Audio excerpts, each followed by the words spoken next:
Budget 2026-27 of the Government of Sindh for the 13th time, including 11 consecutive budgets, an honor and responsibility that no other elected representative has ever been entrusted with. At this moment, I also bow my head in gratitude to my late parents, whose values of honesty, hard work, and public service continue to guide me, and I thank my family for their unwavering support, patience, and sacrifice through this journey of service to the people of Sindh. Mr. Speaker, sir, at the outset, I pay tribute to Shaheed Zulfikar Ali Bhutto, founder of the Pakistan People's Party and former Prime Minister of Pakistan, whose vision of democracy and social justice and public empowerment transformed the political landscape of our country. I also pay homage to Shaheed Mohtarma Benazir Bhutto, whose courage, sacrifice, and unwavering commitment to democratic values continue to inspire generations of Pakistanis. Before presenting the budget for the financial year 2026-27, I wish to place on record my profound gratitude to President of Islamic Republic of Pakistan, Mr. Asif Ali Zardari, for his guidance and steadfast support during these challenging times. I also acknowledge the leadership of Chairman Pakistan People's Party, Mr. Bilawal Bhutto Zardari, whose vision of people-centered development, social justice, and inclusive growth continues to shape the priorities of the Government of Sindh. His commitment to welfare of farmers, workers, women, youth, and vulnerable communities remains central to our development goals. I also pay tribute to the brave armed forces of Pakistan, whose courage, professionalism, and sacrifices continue to safeguard the sovereignty and territorial integrity of our beloved homeland. Recent regional developments have once again demonstrated Pakistan's role as a voice for peace, stability, and principled diplomacy. Under the leadership of President Asif Ali Zardari, Prime Minister Mian Mohammad Shehbaz Sharif, and Chief of Defence Forces Field Marshal Syed Asim Munir, Pakistan actively engaged with regional and international partners to support efforts aimed at de-escalation and peaceful resolution during the recent Middle East crisis, reaffirming its position as a nation that promotes peace in the region and stands for dialogue, upholding the canons of international law. Above all, I pay tribute to the resilient people of Sindh. I salute our farmers who continue to cultivate the land despite climatic uncertainty, our workers and laborers whose efforts sustain the economy, our teachers and healthcare professionals who serve with dedication, our entrepreneurs who continue to invest despite economic challenges, and our youth whose aspirations inspire us to build a better future. Honorable Speaker, I rise today to present the budget of the financial year 2026-27 in fulfillment of our constitutional responsibility and with a deep sense of commitment to the people of Sindh. The budget is being presented at a time when the global economy continues to face uncertainty arising from geopolitical tensions, disruptions in international trade, volatility in energy markets, and persistent inflationary pressures. According to the International Monetary Fund, global growth is projected at 3.1% in 2026, while global inflation is expected to remain elevated at 4.4%. Despite these challenges, Pakistan's economy demonstrated resilience during financial year 2025-26. National GDP increased from rupees 114 trillion to rupees 127 trillion. Economic growth improved at 3.7%. Per capita income increased from $1,751 to $1,901, and remittances reached a record $30.3 billion. Yet behind these encouraging indicators, ordinary citizens continue to face considerable hardship. Rising living costs, higher energy prices, and inflation placed significant pressure on household budgets. Inflation averaged at 6.69% during the year and reached 11.7% in May 2026, affecting the purchasing power of families across the country. Climate change also continues to pose a serious challenge to Sindh. The lessons of recent floods remain fresh in our memory. Recovery and reconstruction efforts continue across many districts, while increasing pressures on water resources, agriculture, and urban infrastructure demand sustained attention and investment. At the same time, thousands of young men and women enter the labor market every year seeking education, skills, and employment opportunities. Meeting these aspirations remains amongst our foremost responsibilities. Mr. Speaker, sir, faced with these challenges, the Government of Sindh remained guided by clear conviction. The impact of economic uncertainty should not be borne by citizens alone. Accordingly, throughout financial year 2025-26, the government pursued a strategy of fiscal responsibility, prudent governance, and sustained investment in development. We sought to protect citizens, preserve economic activity, and continue investing in the sectors that matter most to people's lives. It is against this backdrop of global uncertainty, inflationary pressures, climate challenges, and rising public expectations that the Government of Sindh pursued its development agenda during 2025-26. I now turn to the measures undertaken by the government to maintain fiscal discipline, strengthen public finances, and sustain development momentum during a very challenging year. Honorable Speaker, sir, throughout the year, our objective was not merely to manage public finances, but to ensure that every rupee spent delivered the maximum possible benefit to the people of Sindh. Non-essential expenditures were carefully controlled. Administrative spending was streamlined, and available resources were redirected towards development priorities and essential public service. Our approach was guided by a simple principle: fiscal prudence must enable development, not constrain it. At a time when many governments responded to economic pressures by reducing development spending, delaying projects, or curtailing investments in social sectors, the Government of Sindh chose a different course. We protected investments in education, healthcare, social protection, agriculture, water resources, public transport, housing, and infrastructure. At the same time, we strengthened expenditure controls, enhanced monitoring systems, and accelerated governance reforms aimed at improving efficiency and ensuring value for money in public spending. The results of this approach are visible today. Despite inflationary pressures, rising construction costs, and increased expenditure demand, Sindh achieved the highest development performance in its history. Against an exceptionally challenging economic backdrop, the Government of Sindh released more than rupees 900 billion for development activities across the province. Major achievements during financial year 2025-26 include completion of 952 schemes as per the following breakdown. I won't go through this breakdown to save time. This unprecedented level of investment supported roads, bridges, schools, hospitals, water supply schemes, irrigation infrastructure, public transport system, municipal services, and development activities benefiting citizens in every district of Sindh. These investments not only improved public services, but also generated economic activity, supported employment, and strengthened the foundation of long-term growth and prosperity.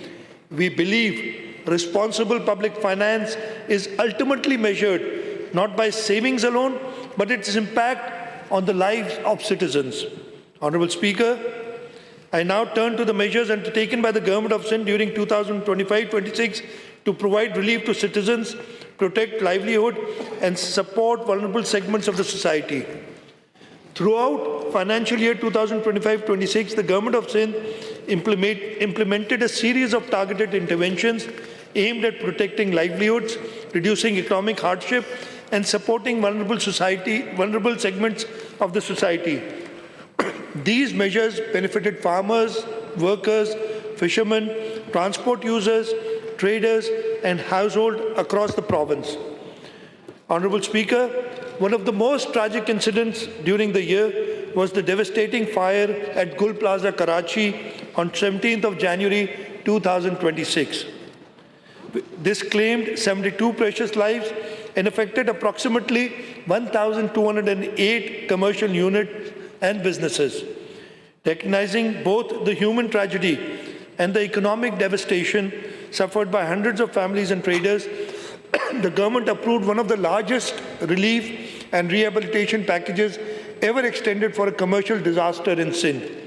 A comprehensive package of rupees 8.45 billion was announced, comprising compensation for bereaved families, direct financial assistance to affected shopkeepers, and compensation for inventory and business losses. Under this package, compensation of rupees 10 million per deceased victim was approved. In addition, 1,208 affected shopkeepers received direct assistance of 500,000 each, and approximately 5.77 billion was released for inventory and business losses. I am grateful to the Karachi Chamber of Commerce and Industry, who worked with us very closely, and all the payments were made on the recommendation of Karachi Chamber of Commerce and Industry, and I thank them for their help.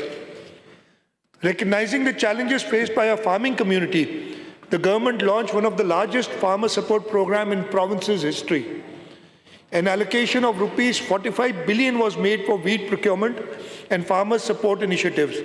Through the Sindh Wheat Grower Support Program, more than 336,000 farmers cultivating over 2 million acres received assistance through the Benazir Hari card. An amount of rupees 43.23 billion was transferred directly to growers, contributing to a 21% in wheat cultivation and a record 28% increase in wheat production across Sindh. Wheat cultivation increased from 3.086 million to 3.879 million acres, while wheat production increased from 3.54 million tons to a highest ever 4.91 million tons in the province of Sindh. To further reduce production costs, the government allocated rupees 3 billion as fuel subsidy for small farmers holding up to 25 acres. Approximately 331,000 farmers benefited through transparent digital transfers, helping protect farm incomes and sustain agricultural activity. Honorable Speaker, the government also acted to shield citizens from rising fuel prices.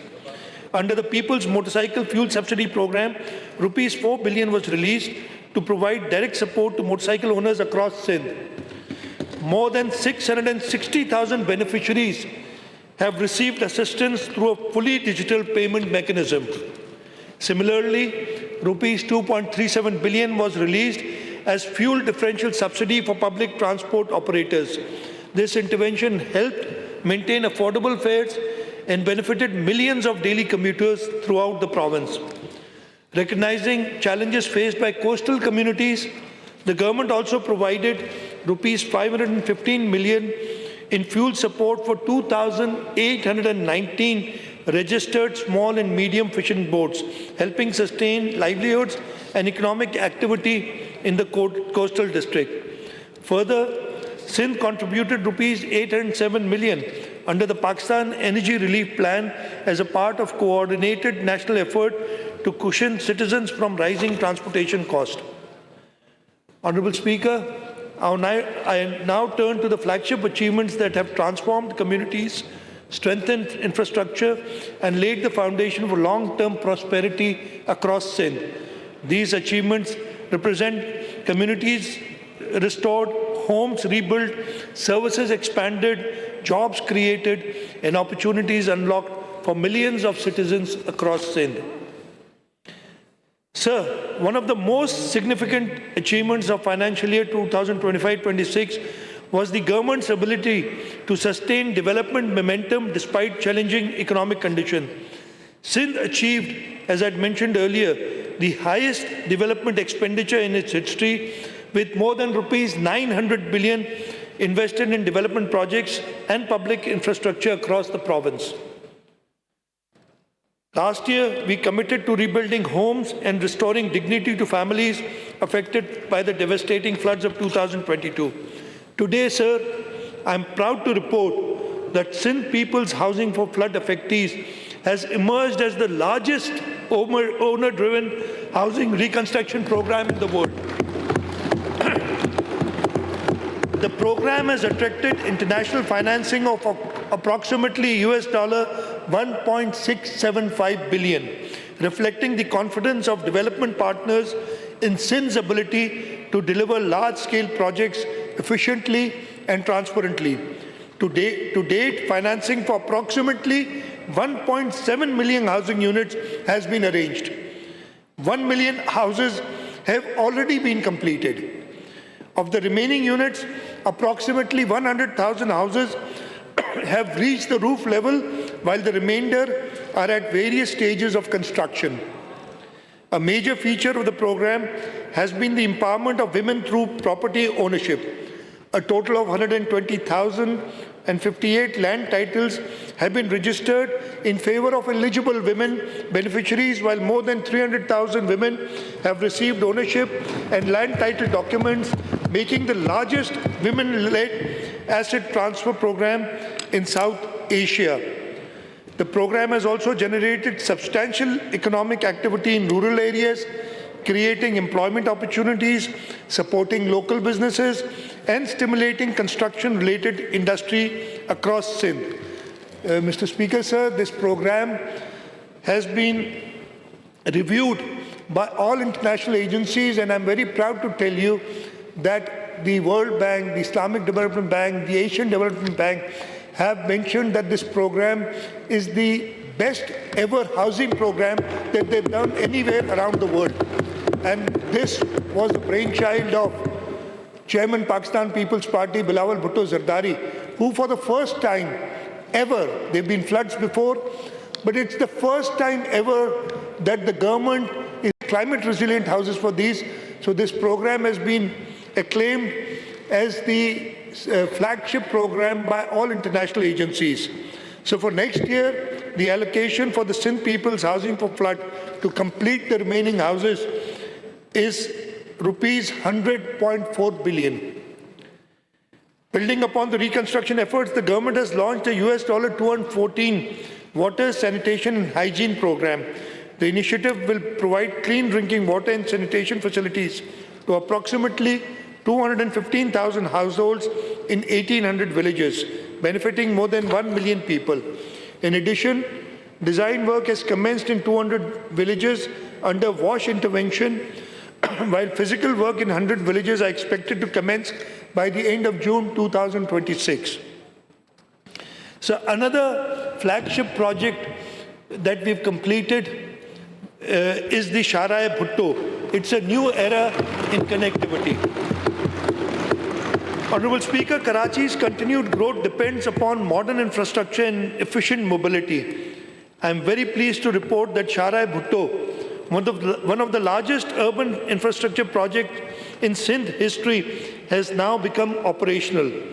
Constructed at a cost of approximately rupees 60 billion, the project comprises a modern 38.75-kilometer corridor connecting Qayyumabad with the M9 motorway.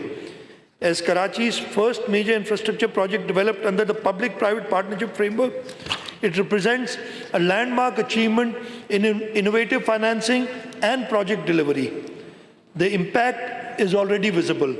Travel time along the corridor has been reduced to approximately 25 minutes, while Sharai Bhutto is currently facilitating the movement of around 25,000 vehicles daily.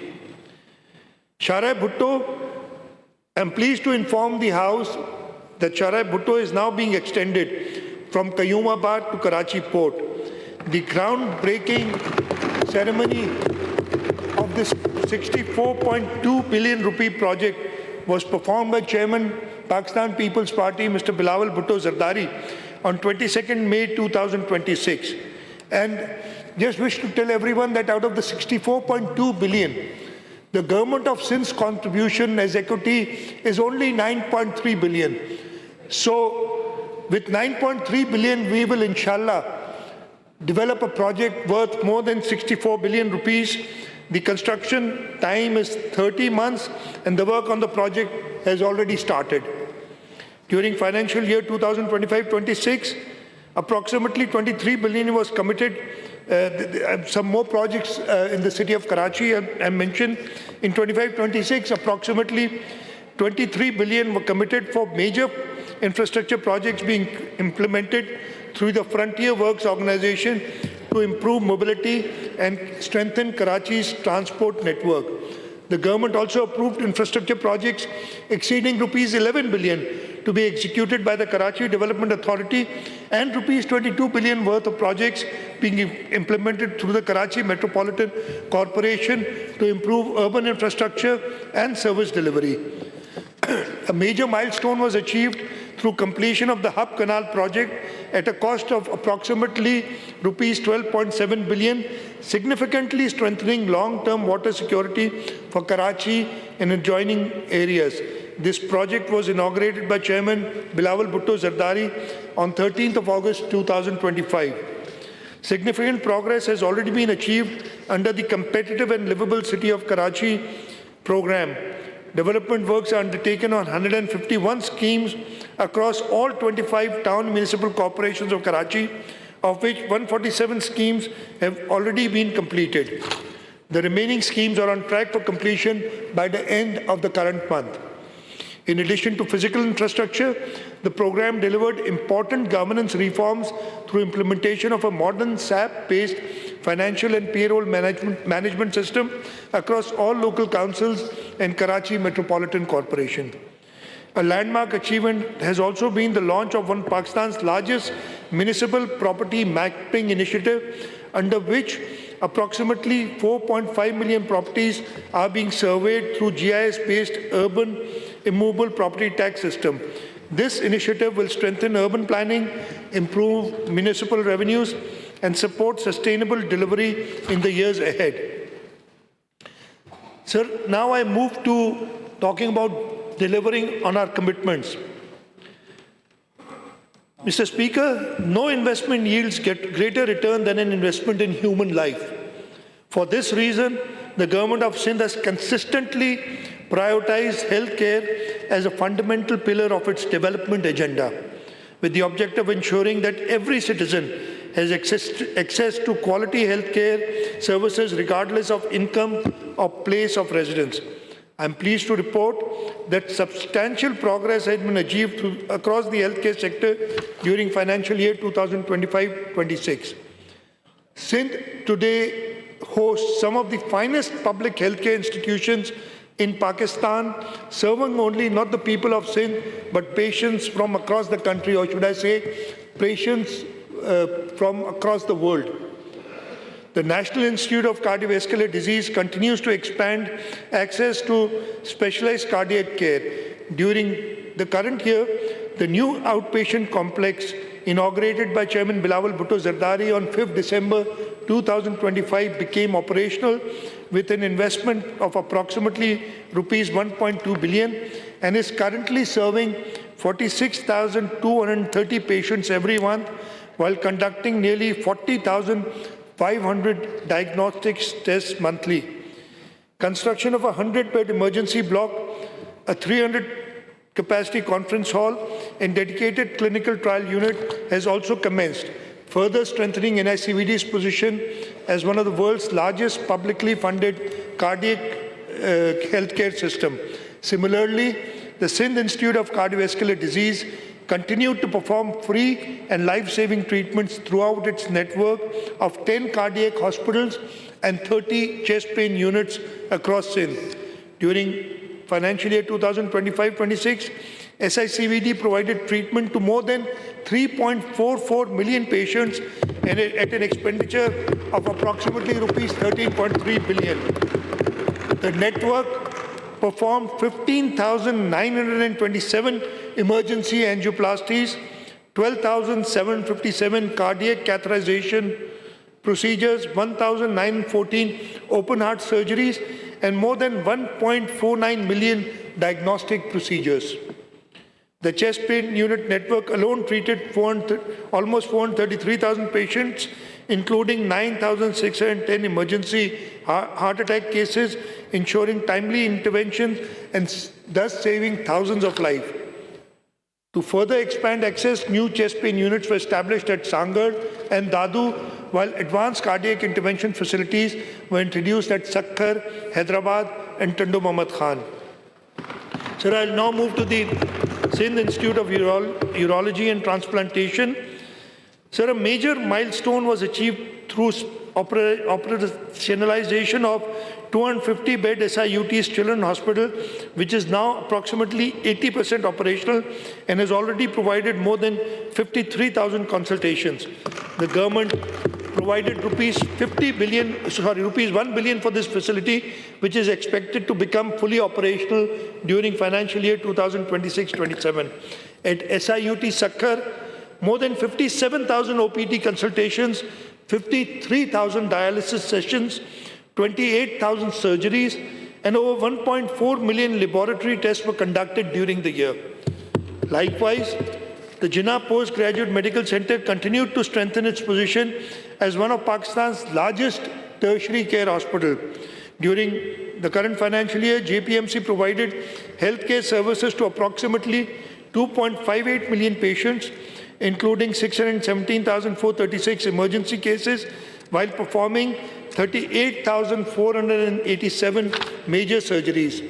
The institution also remained a national leader in cancer treatment, managing more than 51,000 oncology patients, conducting 31,189 radiotherapy sessions and 16,915 chemotherapy sessions. Significant progress was achieved on landmark 550-bed medical tower being developed under the Government of Sindh and Patient Aid Foundation partnership.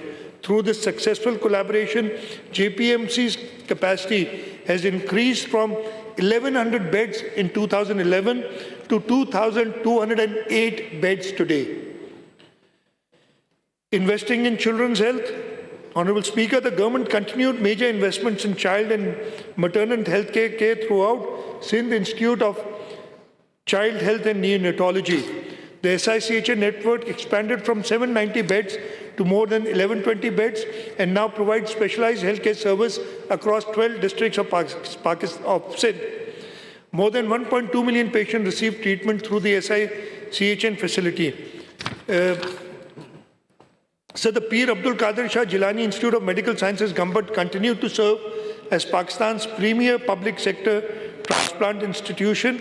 Between July 25 and May 26, Gambhat Institute provided healthcare services to approximately 2.97 million patients and successfully performed 174 liver transplants, 16 kidney transplants, 29 bone marrow transplants, and 209 cardiac surgeries.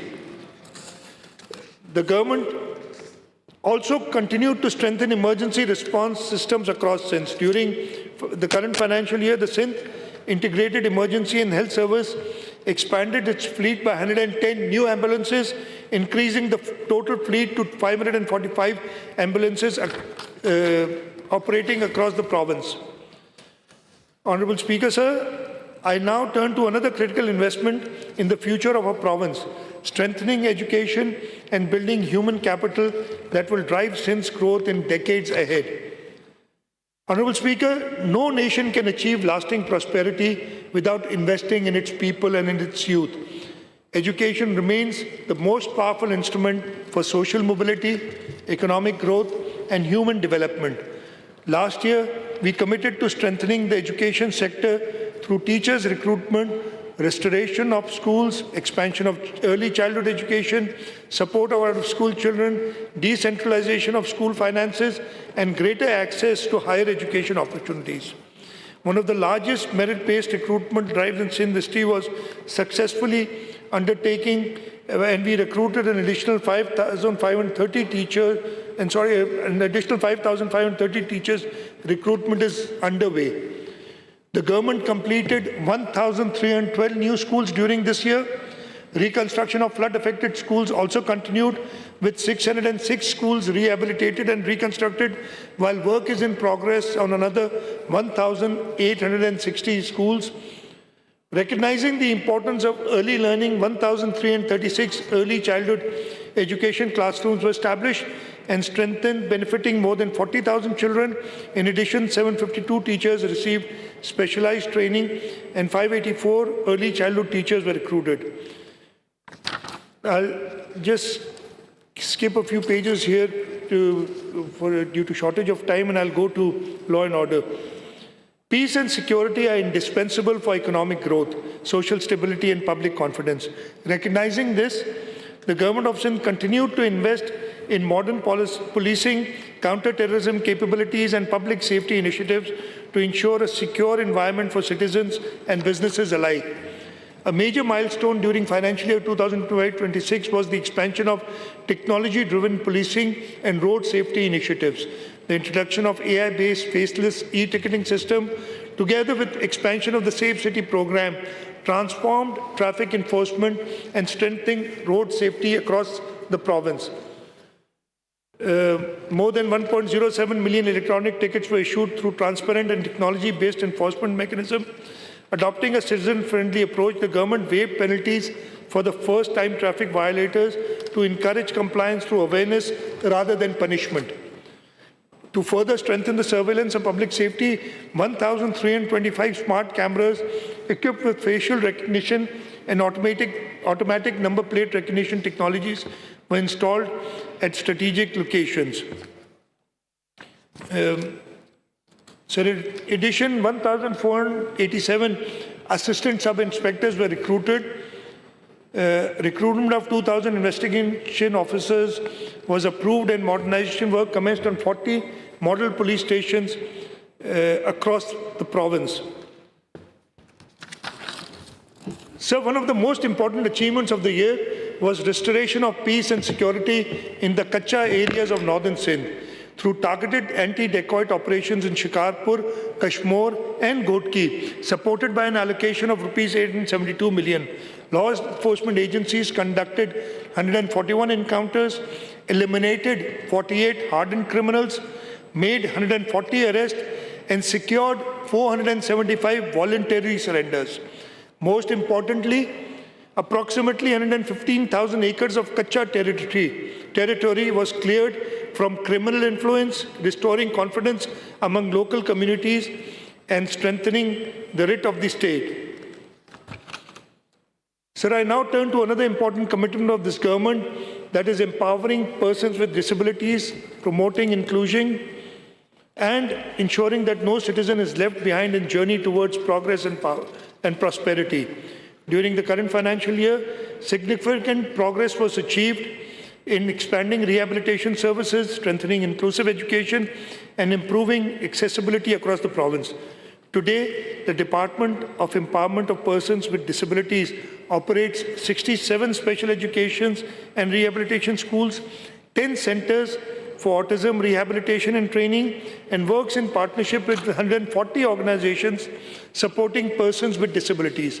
More than 1,000 teachers from 300 schools received specialized training under Inclusive Education Program, while a broader initiative has been launched to train 5,000 teachers in inclusive education methodologies. The government also expanded rehabilitation infrastructure.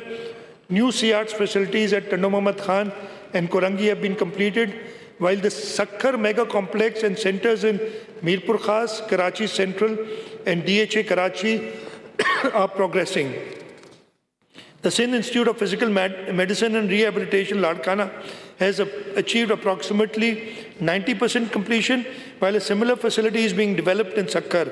Rehabilitation facilities also being expanded in Karachi, Badin, Shahdatpur, Jacobabad, Moro, Daud, and Mithi. To improve accessibility and opportunity, 42 digital classrooms were established for deaf students. Pakistan's largest vocational training facility for persons with disabilities was established at Kurangi, and assisted devices worth rupees 800 million were distributed across Sindh. Honourable Speaker, sir, I now turn to another area where government has delivered tangible results for citizens across the province, modernizing public transport, improving mobility, and advancing sustainable transportation solutions. An efficient, affordable, and accessible transport system is essential for economic growth, social inclusion, and urban productivity. The People's Bus Service continued its successful expansion, with operational fleet reaching 290 buses and services extended to Khairpur, Shikarpur, Tandolayar, and Hyderabad. Today, the service carries approximately 125,000 passengers daily and has served more than 1 million passengers since its launch. To improve mobility for women, the Pink Bus Service, Pakistan's first women-exclusive public transport initiative, continued to expand. The government also accelerated the transition towards green mobility. During the year, 34 electric buses became operational, while an additional 100 electric buses are being inducted into the transport network. Furthermore, procurement of the first 500 electric buses under the broader 1,000 EV bus program is being undertaken through a public-private partnership framework, making it one of the largest green transport initiatives in Pakistan. To further strengthen Karachi's transport network, the government has approved procurement of 50 modern double-decker buses at a cost of approximately rupees 4.8 billion, out of which 25 double-decker buses will be on the road in the next 3 months. The new fleet is expected to serve more than 30,000 passengers daily and will significantly enhance public transport capacity in the city. Sir, I now turn to another important pillar of our development strategy, leveraging public-private partnerships to accelerate infrastructure development, attract investment, and create new opportunities for economic growth. The Government of Sindh has successfully positioned public-private partnership as a key instrument for infrastructure development. Today, Sindh possesses the largest public-private partnership portfolio in Pakistan, valued at approximately rupees 877 billion, with projects worth rupees 190 billion under construction and a further 365 billion under procurement and investment. These projects span transportation, water supply, renewable energy, urban infrastructure, and environmental sustainability. A flagship project under this framework is the Ghodki-Kandkot Bridge, the largest bank-to-bank or longest bank-to-bank bridge across River Indus in Pakistan, spanning approximately 12.2 kilometers. The project will transform connectivity in northern Sindh. The government also launched the carbon emission reduction through forestation project, covering approximately 35,000 hectares of riverine forest in Jamshoro and Matiari district. The project will sustain climate resilience, support carbon sequestration, enhance biodiversity, and create livelihood opportunities for local people. Sir, I now turn to water security, sanitation, and public health infrastructure. Access to clean drinking water, sanitation, and reliable public health infrastructure remains essential for public health, economic well-being, and sustainable development. During the current financial year, the government continued to invest significantly in water supply, sanitation, and drainage infrastructure across Sindh. Out of 167 targeted water supply and drainage schemes, 147 schemes have been completed, while work on 146 additional schemes is progressing and is expected to be completed during the next financial year. Major achievements include the completion of ultraviolet filtration water supply project at Rattodero and significant progress on the Shahdatkot water supply and drainage project, improving access to safe drinking water and sanitation service for local communities. The government is also implementing 578 water supply and sanitation schemes with an investment of approximately rupees 45.56 billion, alongside 67 rural development schemes worth rupees 5.10 billion. Sir, I now turn to the area that will determine the future competitiveness of our province, empowering our youth through technology, innovation, and digital skill. Recognizing that future economy will increasingly be driven by technology, innovation, and knowledge, the Government of Sindh has made significant investments in digital transformation, technology education, and skill development. During 2025-26, substantial progress was achieved through successful implementation of People's Information Technology Program Phase 2, one of the largest digital skill initiatives in Sindh. Sir, I'll just skip the details. They're here, and this document is part of the record of the assemblies. And I'll just, due to shortage of time, I'll just move on to two important nation-building sectors, the works and services and irrigation. In works and services, approximately rupees 146 billion has been released for the projects, including 10.94 billion for maintenance and rehabilitation. 341 schemes have been completed. 2,936 kilometer roads has been either new roads have been built or rehabilitated, almost 3,000 kilometers in the year. On the irrigation side, rupees 96 billion were released, and important achievements in the irrigation because we were particularly concerned about floods. So we focused on the floods, and as a result, the Karo-Ghungro outfall drain system has achieved 69% physical progress. Soni-Dhoro restoration project is almost complete. The Khairpur drainage network, restoring drainage services to approximately 142,000 acres affected by the 2022 floods, is almost complete. The Ranara Canal head reach lining has been completed. Shadiwa small canal lining has been completed. Bulleri distributary lining is almost complete. Rajwa lining is almost complete. Bahadurwa lining is almost complete. Ganjbar lining is almost complete. Gaja Guni branch drain and Hajipur pumping stations have been physically completed substantially.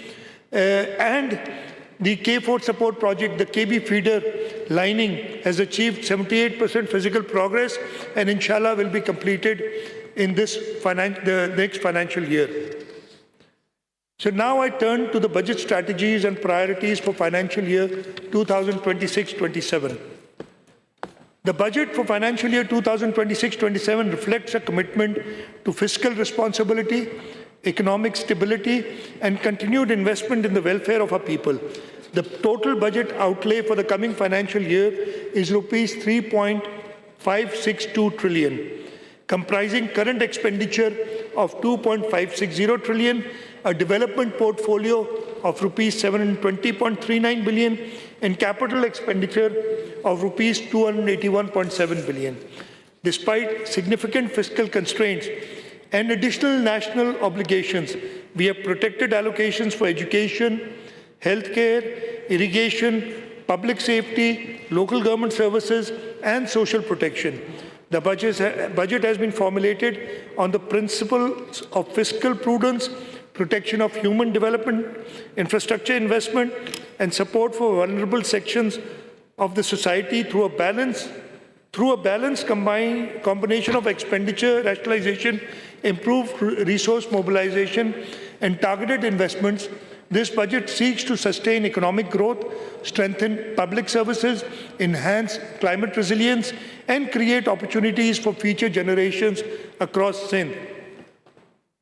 The budget has been prepared on a balanced strategy founded on 4 principles: safeguarding Sindh's constitutional rights, maintaining fiscal sustainability, contributing to national stability, and continuing investment in the welfare of our people.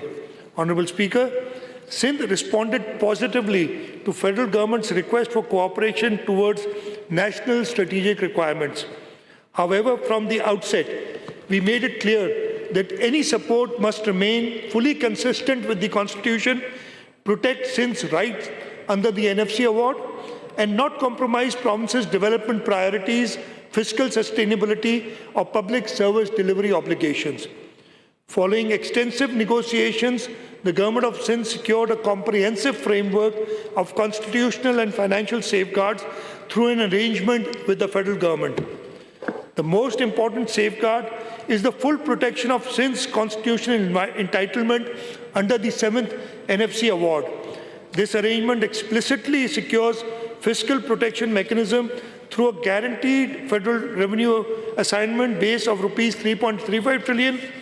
Even if federal revenues fall below this threshold, Sindh's protected share will remain insulated from such shortfalls, ensuring stability and predictability in province's finances.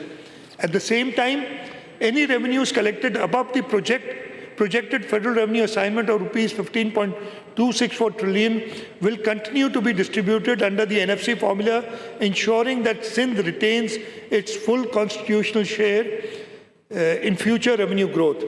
Honourable Speaker, the constitutional basis for this support is rooted in Article 164 of the Constitution, which empowers the Provincial Assembly to make grants in respect of matters beyond its legislative competence. This arrangement reflects the spirit of cooperative federalism. Fulfilling these national responsibilities has not been without a cost. To accommodate this contribution while maintaining fiscal stability, the government has reduced its provincial ADB size from the projected rupees 575 billion to rupees 400 billion. Nevertheless, we have protected priority projects and essential public services that directly affect the lives of our citizens. Our objective is not merely to spend more, but to spend better. This budget therefore reflects a careful balance between national responsibility and provincial rights, between fiscal development discipline and development ambition, and between present challenges and future opportunities. So I'll just briefly tell you our investments in various sectors. In the education sector, that remains at the heart of the government's development strategy. We are allocating rupees 601 billion for education. For health and population sector, the total allocation is rupees 402 billion. This would enable, and so we have ring-fenced funding to our flagship healthcare institutions, including NICVD, SICVD, SIUT, SICHN, JPMC and Government Institute, which collectively provide free and life-saving healthcare services to millions of patients annually. We've also ensured that our partnership with Indus Hospital Network, Child Life Foundation and Patient Aid Foundation remains insulated from fiscal pressures so that uninterrupted healthcare services continue to be available to the citizens of this province. So in the transport and communication sector, we have allocated 185 billion rupees. These investments will support expansion of public transport system, road infrastructure, bridges, and strategic connectivity projects across Sindh. Our objective is to improve mobility, reduce travel time, facilitate trade, and provide safe, affordable, and efficient transportation system to the people of Sindh. So in the irrigation sector, an investment of rupees 103 billion has been provided. The government will continue investing in canals, drainage systems, barrages, flood protection works, and climate-resilient water structure. In sanitation and public health engineering sector, an allocation of rupees 49 billion has been earmarked, and this will enable us to ensure that drainage infrastructure and public health engineering projects improve living conditions and public health outcomes, particularly in the underserved urban and rural areas. So for local government and service delivery sector, we are allocating rupees 347.6 billion. And these resources will support municipal infrastructure, urban development, solid waste management, community services, and improvement in local service delivery across Sindh.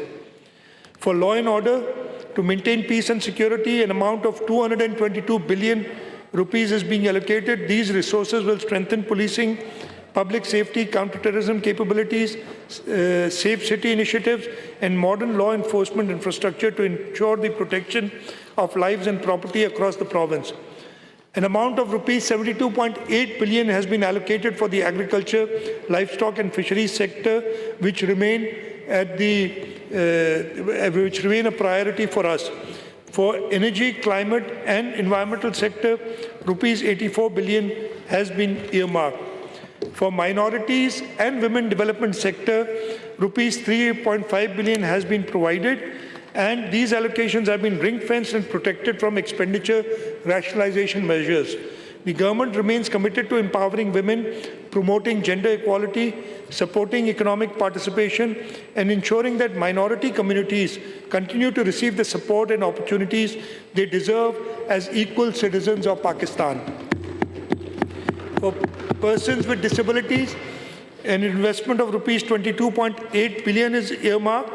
Despite physical challenges, funding for disability-related programs has been fully protected. The government will continue investing in rehabilitation services.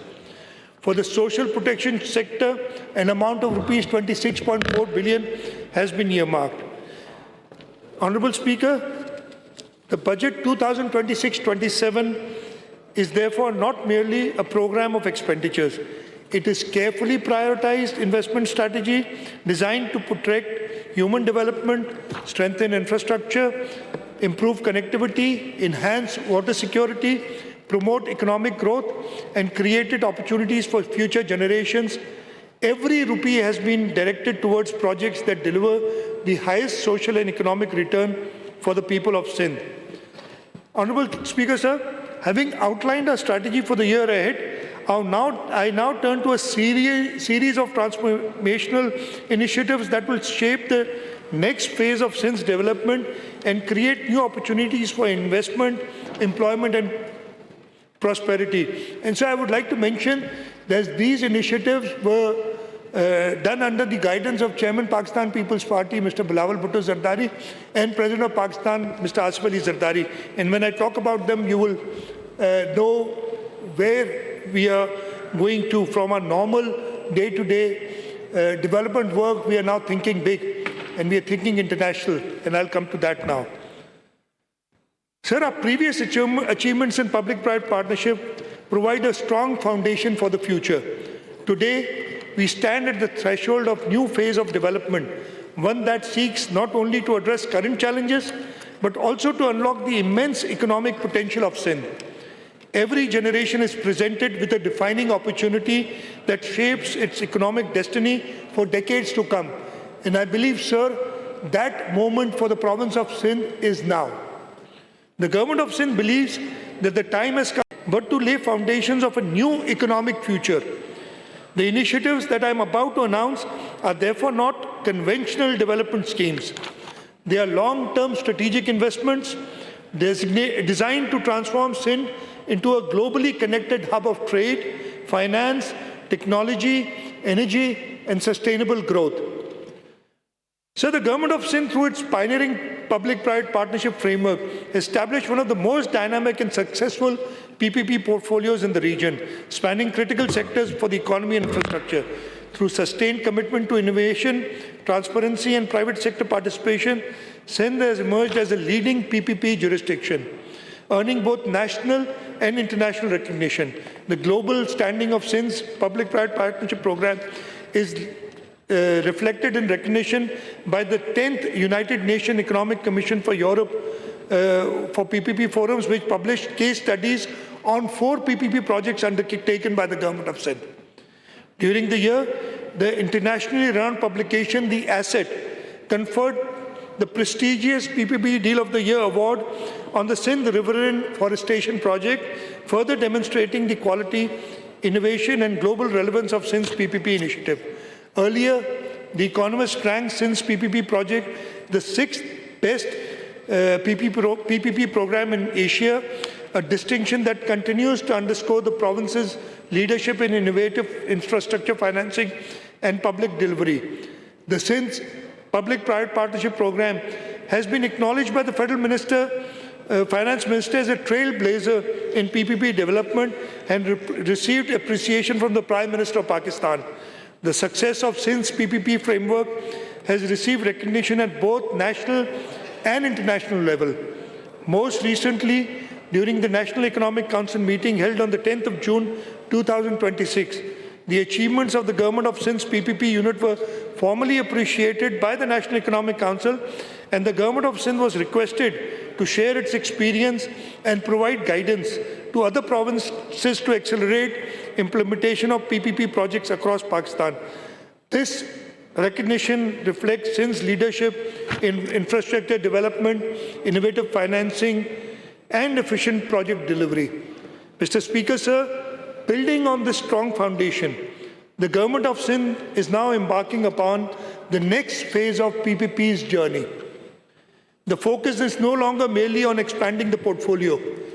Our focus is now on undertaking transformational and strategically significant projects that will redefine Sindh's economic landscape, accelerated growth, strength, competitiveness, and create a more enabling environment for investment, business, and sustainable development. The initiatives that I'm about to announce represent this new generation of PPP projects. They are designed not only to address present-day infrastructure needs, but to position Sindh as a leading center of trade, finance, technology, energy, and innovation for decades to come. Sindh has always led from the front. It was the vision of Syed Murad Ali Shah that led to the establishment of Port Qasim, which today handles nearly 40% of Pakistan's maritime trade. Most recently, Sindh became the first province to develop an airport through its own resources in the Thar region. These achievements demonstrate that when Sindh combines vision with determination, transformational changes become possible. Building upon this legacy, the government is embarking upon the next phase of its development journey. Sir, I'm proud to announce that the Sindh government is going to undertake the KT Bandar Maritime and Economic Corridor. Throughout history, great cities and prosperous economies have emerged around ports, trade routes, and maritime gateways. The development of KT Bandar represents Sindh with a once-in-a-generation opportunity to create an economic growth pole on the southern coastline of the province. Sir, I'd remind you that this project was conceived by Shahid Mohtarma Benazir Bhutto during her government from 1993 to 96, and it is now that the government of Sindh is by itself taking this project to fruition. Guided by the vision articulated by President Asif Ali Zardari, the government has initiated the process of evaluating KT Bandar as a future maritime, logistic, industrial and energy hub of regional significance. An internationally benchmarked integrated economic viability assessment will be undertaken to evaluate the development of a modern coastal economic corridor incorporating port infrastructure, industrial zones, logistic and warehousing facilities, export-oriented manufacturing clusters, energy infrastructure, and multimodal transport connectivity. The assessment will also examine strategic links with the Dhabeji Special Economic Zone, Thar's energy and mineral resources, and emerging regional trade corridors. Our vision extends far beyond the development of a port. We envision a new economic ecosystem that can generate investment, industrialization, export, and employment for the generations to come. The successful development of KT Bandar has the potential to transform the economic geography of Sindh in much the same way that Port Qasim transformed the economic landscape of Pakistan several decades ago. We expect that the federal government will support the government of Sindh in this big leap forward. So the next important initiative that we are undertaking is creation of the Sindh Infrastructure Financial Center in the city of Karachi. Karachi has long been the commercial and financial heart of Pakistan. It hosts the country's largest banks, capital markets, financial institutions, and corporate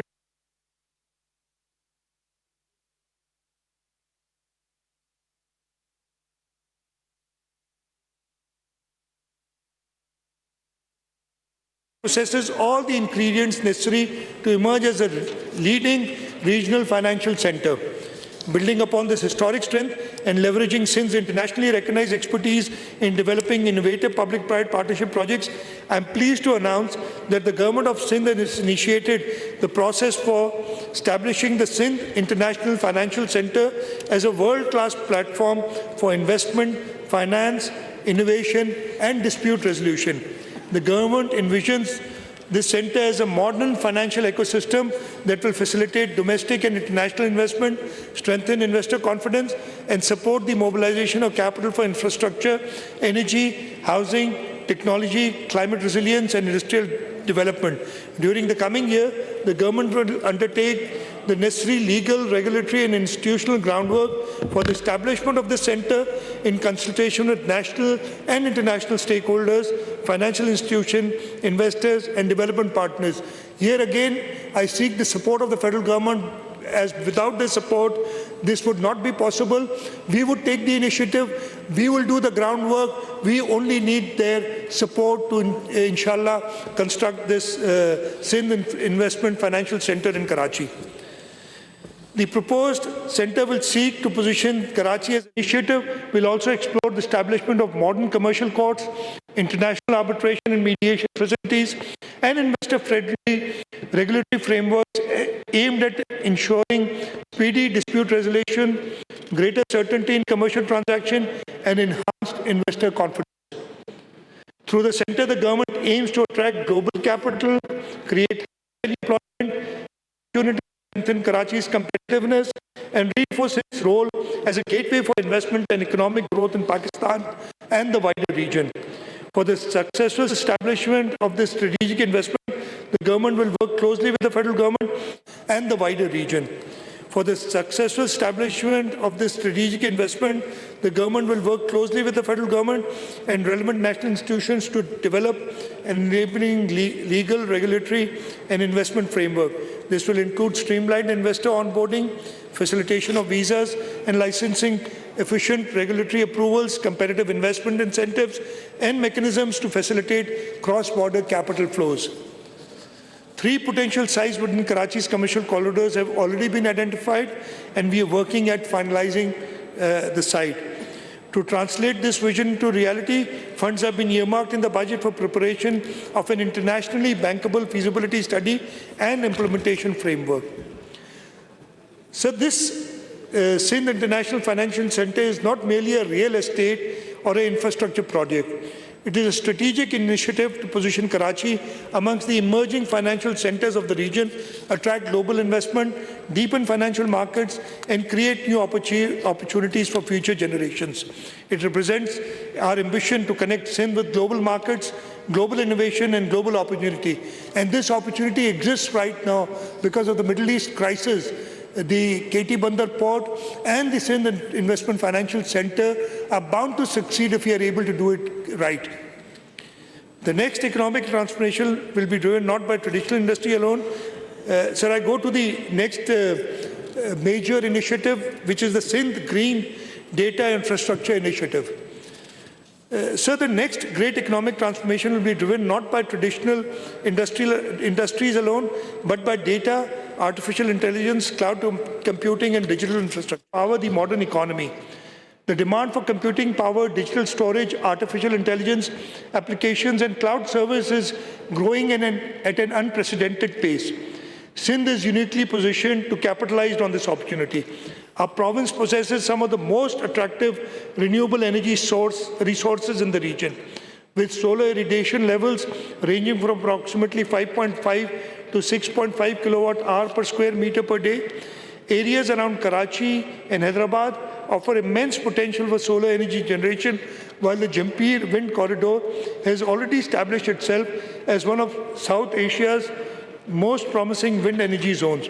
Furthermore, the successful development of the Thar energy project demonstrates Sindh's institutional capacity, technical expertise, and commitment to undertake large-scale energy initiatives. Recognizing these advantages, the rapidly growing global demand for digital infrastructure, I am pleased to announce that the Government of Sindh has initiated work on the Sindh Green Data Infrastructure Initiative. Under this initiative, the government will undertake the necessary planning, regulatory facilitation, and infrastructure development required to establish a dedicated renewable energy renewable energy parks and technology zones capable of supporting large-scale data centers and digital infrastructure investments. The proposed initiative will integrate renewable energy generation, transmission infrastructure, international digital connectivity, data center parks, and investment facilitation within designated technology and energy zones across the province. By leveraging indigenous solar and wind resource, Sindh aims to attract domestic and international technology companies, cloud service providers, artificial intelligence enterprises, computing operators, and data center developers. seeking reliable, affordable, and environmentally sustainable location for digital operations. The initiative will also support the establishment of dedicated data center facilities powered primarily through renewable energy source, creating a new generation of clean energy digital infrastructure that strengthens economic competitiveness while advancing climate and sustainability objectives. So the benefits of these initiatives will extend far beyond the digital sector, while renewable energy generation will primarily support data centers and technology infrastructures. Surplus clean energy can also be utilized for desalination facilities, water treatment plants, industrial estates, and special economic zones, including Nooriabad Industrial Zone, Syed Karachi, Korangi Industrial Area, Port Qasim Industrial Area, and the Dhabeji Special Economic Zone. This integrated approach will reduce energy costs, improve sustainability, and enhance the competitiveness of industrial and economic activity across Sindh. The initiative is expected to attract private investment, create high-powered, valued employment opportunities for our youth, strengthen digital infrastructure, and accelerate Sindh's transition towards a knowledge-based economy. To fully realize this vision, the government will engage with the federal government and relevant regulatory authorities to facilitate reforms that enable direct green energy offtake arrangements and remove regulatory barriers to investment in renewable energy-powered digital infrastructure.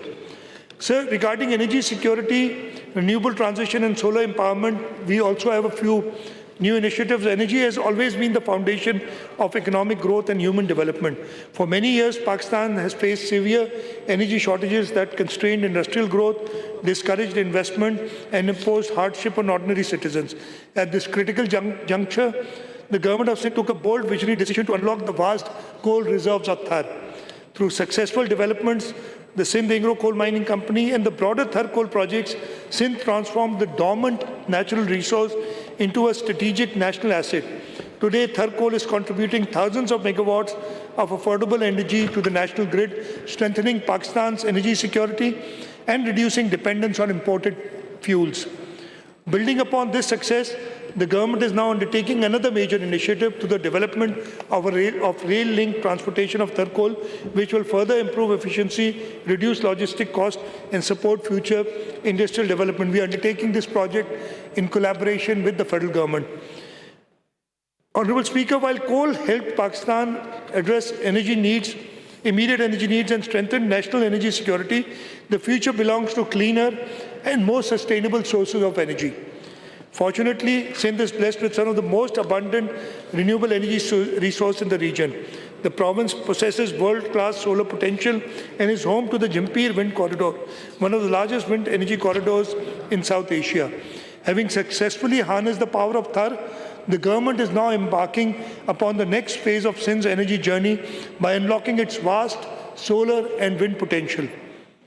We've utilized indigenous coal resources to address energy crisis and power economic growth. We must now utilize indigenous renewable sources to build a cleaner, more sustainable and more affordable energy future. In pursuance of this vision, I am pleased to announce one of the largest household renewable energy programs in Pakistan. Under this initiative, 275,000 free solar home systems have been procured at the cost of rupees 18 billion for distribution among deserving households belonging to the poorest segments of the society. For thousands of families, particularly those facing economic hardship, this program will reduce electricity costs, improve energy access, and enhance quality of life. At the same time, the government recognizes that energy affordability is also a challenge for middle-class households. Therefore, through a partnership between the Sindh Enterprise Development Fund and the Sindh Bank, we are launching an innovative solar financing program to enable middle-income families to install rooftop solar systems through subsidized financing arrangements. This initiative will allow households to reduce electricity bills, achieve greater energy independence, and participate in clean energy transition without facing significant upfront costs. Sir, agriculture is the backbone of our economy, and we are giving special focus to agriculture. So the prosperity of Sindh is inseparable from the prosperity of its farmers. Agriculture remains the backbone of Sindh's economy, Yet nearly 93% of farmers cultivate small landholdings, limiting their ability to access modern machinery, efficient irrigation systems, affordable financing, and competitive markets. To address this challenge, I am pleased to announce that the government will introduce a necessary legislation, a landmark reform designed to empower small farmers through legally recognized, democratic, and farmer-led agricultural collectives. The objective of this initiative is simple but transformative. To enable farmers to achieve the benefit of scale without surrendering ownership of the land, farmers will continue to own and cultivate their individual holdings while voluntarily joining together to access machinery, technology, finance, storage, processing facilities, and marketing on collective basis. The government will act as a facilitator, regulator, and enabler. The most important feature of this initiative is access to finance. Financing will be channeled through commercial banks, development finance institutions, and partner organizations. Farmers themselves will decide which machinery, technologies, and services best suit their needs, creating a demand-driven and farmer-owned model of agricultural modernization. For the first time, registered agricultural collectives will be recognized as bankable entities capable of accessing subsidized credit, lease financing, crop insurance, and asset insurance. Through this initiative, farmers will gain access to tractors, harvesters, laser land leveling, drip irrigation, solar-powered tubewells, drone-based services, storage facilities, processing infrastructure, and modern market linkages at a scale previously beyond their reach. This reform has the potential to transform fragmented farming into organized, technology-enabled, and market-linked agriculture, increase productivity, strengthen climate resilience, improve water efficiency, and raise rural incomes across Sindh. It is a new model of rural empowerment that places farmers themselves at the center of development and creates a pathway towards a more productive, prosperous, and sustainable agriculture future of Sindh. So another concept that we are working on is integrated waste to value and circular economy program. Rapid urbanization presents both challenges and opportunities. As our cities continue to grow, the need for sustainable and efficient waste management system becomes increasingly important. Over the years, the Government of Sindh has made significant investments in municipal solid waste, particularly in the collection and transportation of waste from major urban centers. Building upon these efforts, we are now ready to move towards the next stage of reform. I am pleased to announce the government intends to develop an integrated waste-to-value program under the public-private partnership framework, transforming waste management from municipal service into an engine of environment sustainability and economic value creation.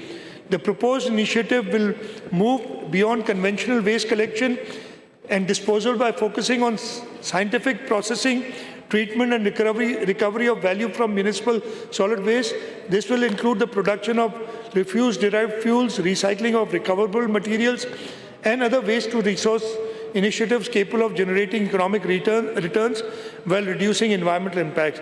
The program will also incorporate modern landfill gas management systems to capture methane emission from existing and future landfill sites. These measures will contribute towards reducing greenhouse gas emissions, improving environmental outcomes, and strengthening climate resilience. Honourable Speaker, a key feature of this initiative is its potential to create new revenue streams through resource recovery and carbon monetization. I'll just skip and I'll go to the next section here. It's given in detail. So taken together, these initiatives represent a new phase in Sindh's economic development. KT Bandar will strengthen Sindh's role in regional trade.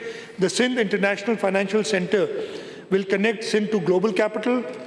The Green Data Infrastructure Initiative will position Sindh within the digital economy of the future. Renewable energy and solarization will support energy security and affordability. The agricultural collective initiatives will strengthen productivity and prosperity in rural Sindh. The Waste to Value program will promote environmental sustainability and circular economic growth. Together, these flagship initiatives are designed to expand opportunities, attract investment, and build the foundations of long-term economic growth across the province.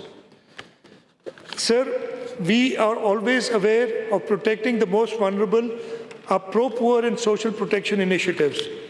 At a time when rising living costs continue to affect households across the province, the Government of Sindh remains committed to protecting the most vulnerable segments of the society. Accordingly, I am pleased to announce a package of pro-poor social protection initiatives amounting to Rs 13.2 billion. These initiatives include Kitchen Garden Initiative, Benazir Hari Card Program, Benazir Women Agriculture Workers Program, Orphan and Widow Support Program. Sir, I now turn to measures aimed at providing relief to workers, employees and pensioners. Honourable Speaker, sir, economic growth must translate into improved living standards for workers, employees and pensioners. The government recognizes that despite improving economic indicators, many households continue to face pressures from rising living costs. Workers, salaried employees and pensioners have contributed significantly to the progress and stability of our society and deserve support during challenging economic conditions. Accordingly, the government has decided to provide relief to both public and private sector workers. Honourable Speaker, there will be no new taxes in the next financial year 2026-27. The Finance Act proposes a number of targeted relief measures to support education, employment, insurance and agriculture. Sales tax on education support services, including education consultancy, testing and evaluation service, is being reduced to 5%. The reduced 5% tax rate on recruiting agents for overseas employment is being extended for a further 2 years. Beauty parlors and salons integrated with the point of sale system will continue to benefit from the concessional 8% tax rate, while certain donor-funded development projects are also being given tax relief. To promote insurance coverage and resolve outstanding disputes, the tax rate on insurance agents and brokers is proposed to be reduced from 5% to 2 to 3%, while tax exemption threshold for life insurance is being increased from ₹500,000 to ₹3.5 million. For agricultural sector, penalties for non-filing of agriculture income tax returns are being rationalized. The agriculture super tax exemption threshold is being enhanced, and ₹150 million to ₹500 million, from ₹150 million to ₹500 million, and the tax rate is being reduced from 10 to 8%. These measures will provide meaningful relief, encourage compliance, and support economic growth in Sindh. Mr. Speaker, sir, I am pleased to announce that the Cabinet today has recommended that the minimum wage be enhanced from the current ₹40,000 per month to ₹43,000 per month. This will come into effect July 1, 2026 after going through the regulatory process. Sir, I am also pleased to announce that all government employees shall receive a 7% increase in basic pay with effect from 1st of July 2026. And sir, we will ensure that the lowest pay of our grade 1 officers, employees is at least ₹43,000, the minimum pay. Furthermore, all pensioners shall receive a 7% increase in pension with effect from 1st of July 2026. So these measures reflect government's continued commitment to supporting workers, honouring pensioners and helping households cope with rising living costs. Honourable Speaker, sir, as I conclude, this budget is not merely a statement of receipts and expenditures. It reflects our priorities, our aspirations and our commitment to the people of Sindh. The budget for financial year 2026-27 has been prepared at the time of global uncertainty, economic challenges and rapid technological changes. Yet, it is also a time of opportunity. Over the past year, we protected development spending, strengthened public services, supported vulnerable households, expanded infrastructure, invested in human capital, and laid the foundation for future growth. Sir, our vision is clear. We want a Sindh where every child has access to quality education, every family has access to quality health care, and every young person has an opportunity to realize his or her potential. A Sindh where farmers, workers, entrepreneurs, and investors can prosper. A Sindh connected through modern infrastructure, strengthened by innovation and prepared for opportunities of the digital economy. A Sindh where development reaches every district, every community, and every citizen. So this budget is guided by three enduring principles: protecting citizens, investing in people, and building for the future. These principles will continue to guide our efforts as we work towards a more prosperous, inclusive, and resilient Sindh. The people of Sindh have always demonstrated extraordinary resilience, determination, and optimism in the face of challenges. With unity, hard work, and a shared sense of purpose, I am confident that together we can build a stronger Sindh and contribute to a stronger Pakistan. This budget is a commitment to our people, a commitment to opportunity, and a commitment to future generations. So a number of people have worked very hard in order to put together this document, which is a futuristic document. We're not talking about just projects, we are talking about visions of the future. And I'd like to acknowledge them, but I'll just wait till my winding speech, because this is a very long list, and I've already taken up a lot of everybody's time. And if I start naming those people now, it'll take a long time. So let me wait and till my winding up speech. But I would want to acknowledge all those people, and I'll do it at the end. So with these words, I announce that the annual budget for financial year 2026-27 to this Honourable House for its consideration and approval. Sindh Sada Abad, Pakistan Paindabad. Thank you very much.